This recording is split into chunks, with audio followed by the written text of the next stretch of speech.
Okay, so I am in Italy. This is day one of landing in Italy. Oh, look, there's some light. And before I tell you what I learned, what my breakthrough was today, I'm going to show you a little bit. So I'm standing out here, Amalfi. I'm saying it wrong, but that's how I say it. Look how beautiful. And it's 11:15 at night, and you have got kids out here who are all riding bikes together, not playing on their cell phones. And it's absolutely amazing. There's this beautiful old church back here behind me. And then if you look, hold on, I'm gonna flip you around for a second. Like, there's this lady up here on her balcony, just hanging out, living their best lives. It is, yeah, it's so wonderful, peaceful. And I am barefoot. I am walking barefoot. I left the boat and I came out here barefoot, living my best life.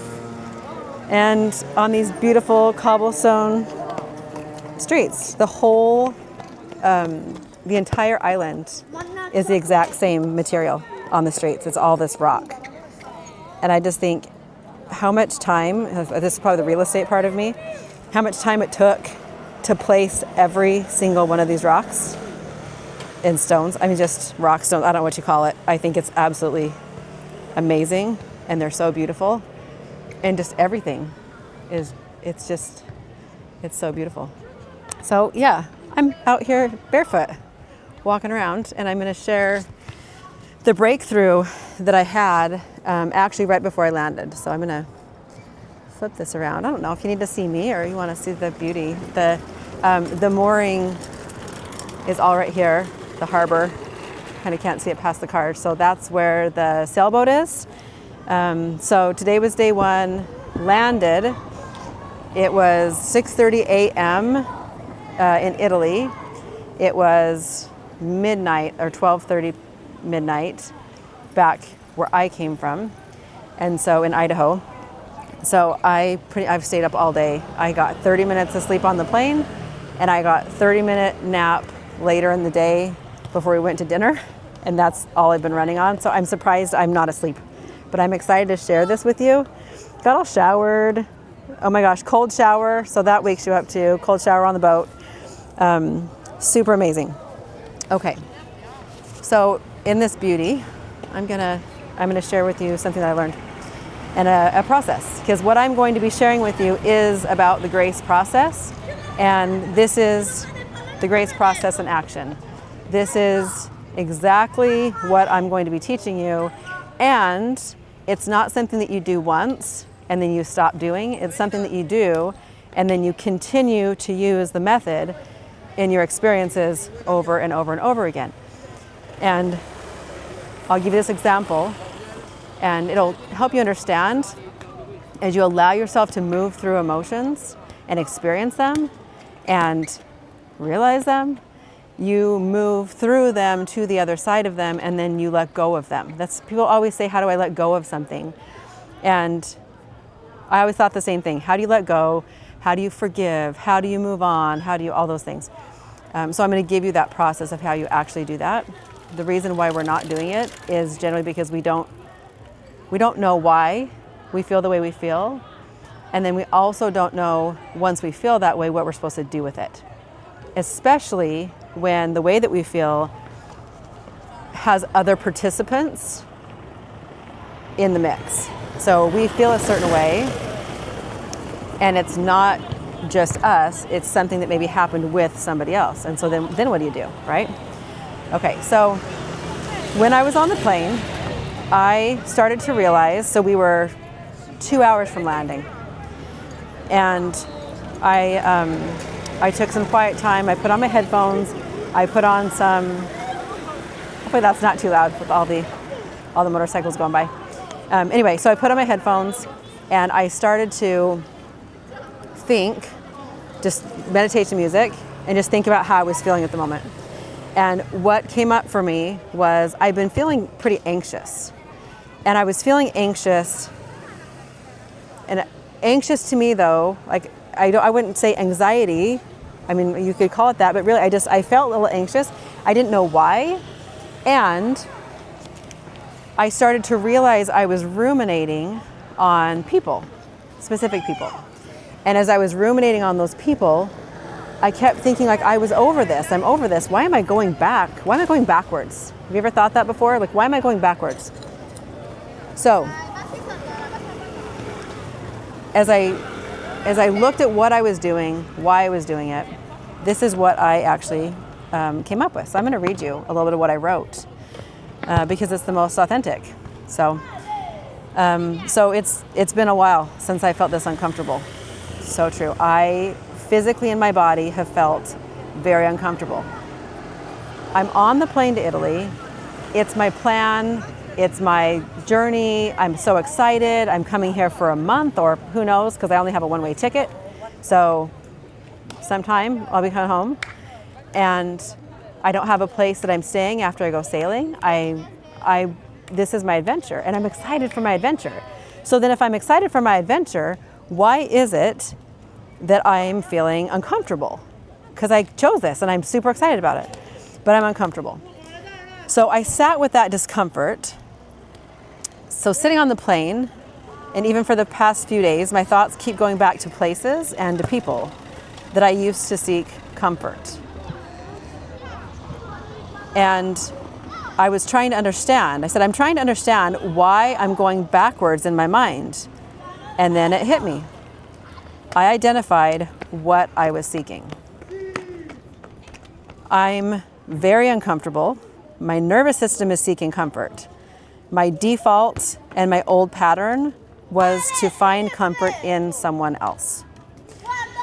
So it makes perfect sense that right now, when I'm doing this thing, right, that I've never done before, that my default system is, and pattern was, I find comfort in someone else. Well, I don't have someone else to find comfort in. So then my mind was going back to people that I felt comfortable with, that helped me feel that way, right? That created that environment for me. But the bigger reason why I'm so uncomfortable is actually because I have never taken, so let me back this up for a second. So at first glance, when I tell you that, what you might think is, I'm coming out here and now I'm going to feel like I'm alone, right? So I felt comfort with other people, and now I'm out here, I'm doing this thing, I'm doing it all by myself. That would be my initial reaction. But really what's happening is I've done big trips like this before, maybe not quite this long, but I've still done them. I've done crazy things, I've been crazy places, I've done all sorts of different things. What I actually started to realize is this is the first time I've ever taken a trip, done this type of thing for myself.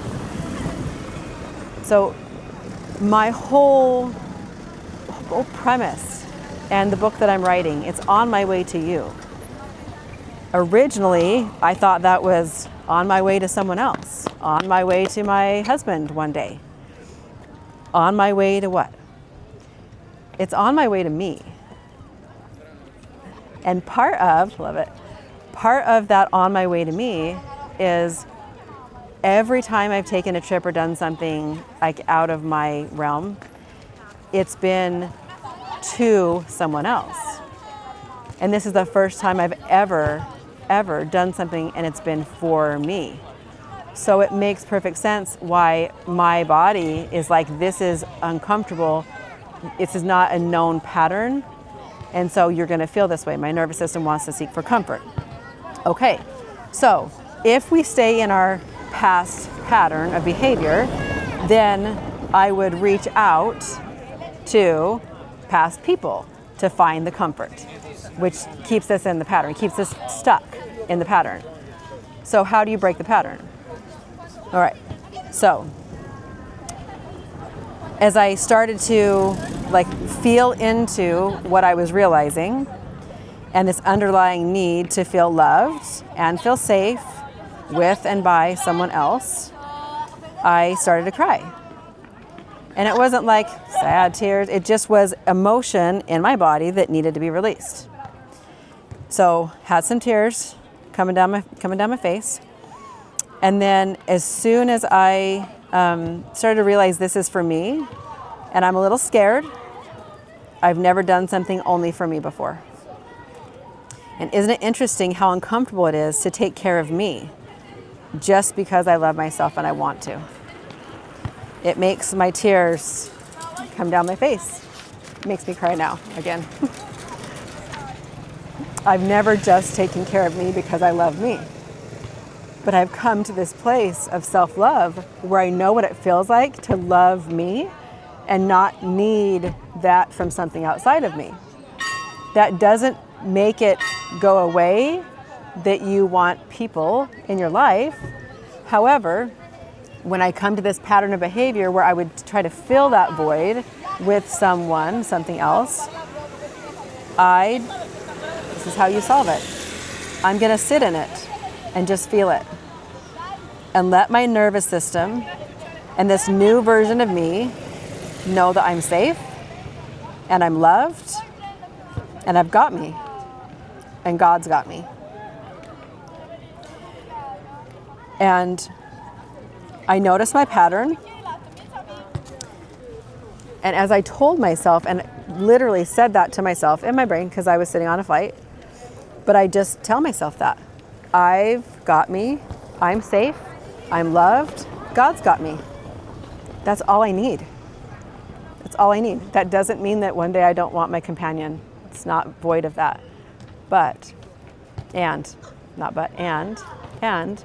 right now, to feel what I need to feel and what I want to feel, it doesn't need to come from somebody else. To have me feel whole, all on my own, I just have to tell myself, I'm loved, I'm safe, and that's what we're always seeking. That's what we're always seeking since we're kids. And it's a huge solution. That's so loud. That's the solution that we're looking for so often, but we're seeking for it outside of ourselves. I was seeking for it outside myself for a long time. Still enjoy my vacations, but I was still seeking for it outside of myself. Once I felt that, the tears stopped. It was literally like I cried for 3 minutes maybe, had some tears streaming down my face. And then my nervous system could relax, my body could relax. And I'm like, okay, I got this. And how amazing to now know that I'm taking this trip for me, but also that I've never done something like this for me before. What a great growth milestone. So I'm sharing that with you, and then I'm gonna share the process with you, okay? So write this down. You got a pen, paper? So when I talk to you about journaling, because you're gonna hear me talk about that a lot as I'm going throughout this journey, and in my book, I'm gonna teach you how to journal in a different way though. So when I talk about journaling, this is what I wrote down, and this is what I want you to start to recognize. It's the awareness, okay? We start with the awareness. So the first step was, I noticed my pattern. So notice your pattern, okay? My pattern was running to past relationships. That was my pattern. The next step is get curious about what's going on for you. So notice the pattern and then get curious about what's going on for you. So for me, in order to get curious about what was going on for me, I was thinking through it, but I'm also a verbal processor. And so because of that, I like to talk it out. And so texting. So I was on a plane and I texted one of my good friends that I usually walk with, and we talk and walk. And I texted her, I'm like, hey, I'm feeling this way and I can't figure out why I'm feeling this way. And literally it took like less than 2 minutes. Like, you get really good at this, so you don't really sit in pain for that long. So however it works for you, whether you're an internal or external processor, get curious about what's going on for you. So in my case, I talked it through with Stacy. There goes the ball. The next step is I identified how I was feeling. So I gave that a name, the feeling that I was having, which was uncomfortable. I was just feeling very uncomfortable. Anxiety is really not the best word. It really wasn't anxiety. It was discomfort. So I was feeling discomfort. Then I identified what I was seeking for, which was comfort. Okay? And then, next step, I identified that I had not found comfort in myself. So when you are seeking for something and you're seeking outside of yourself, right? Identify what it is that you're seeking. You're not fulfilling that for you. And what happens is so often we look to everybody else to try to fill that void. We look to our spouse, our family, our friends, our substances, our Netflix, our food, whatever it is, to fill that void, to make us feel better. And it's going to be a cycle. It's always going to happen. If you're seeking outside of yourself, somebody else has to make you feel better. So I identified, right, that I needed to comfort myself, inside of myself, in this very specific way and under these circumstances. So identify it, okay? Then I felt it. And for me, because it was sadness in there, I cried and I wrote it out. I wrote it out. So then I felt it. And then the last step is I brought comfort to myself. So I was speaking to myself like I was in third person saying, Lisa, I got you. You're good, right? You're good. God's got you. I got you. You're loved. You're safe. It's good. You're good. And then I let it pass through me. And literally, this was like a 5-7 minute process. And then the tears dried up. Literally, there were just not any tears. They just go away. And the tears dried up, and I was no longer confused. And now I'm a stronger, more confident version of me. This is now another new version of me because I went through and passed through that pattern. I released it. So will it come up again? Possible. Will it come up in a different way? Possible. But you start with that awareness piece. So I just gave you those steps, write those steps down, and now when you write those down, what I want you to do is apply those to your own circumstances. Okay, so when you have something that happens and you're like, man, I'm feeling a certain way, like something's going on or I'm not feeling right, use the process. Use the process and see what's really happening for you and actually solve for it and release it so that you can find your most joyful, happy, amazing self and walk barefoot in the middle of Italy. Because that's what I'm doing with my life right now at 11:30 at night. Okay, thank you for spending time with me today. And this is day 1 and you'll see me every day this year. You'll see me, teach you something new. I am here for it. I'm here for you to learn to find self-love, true self-love and joy. That's what we're here to do. All right, love you. Have a great day.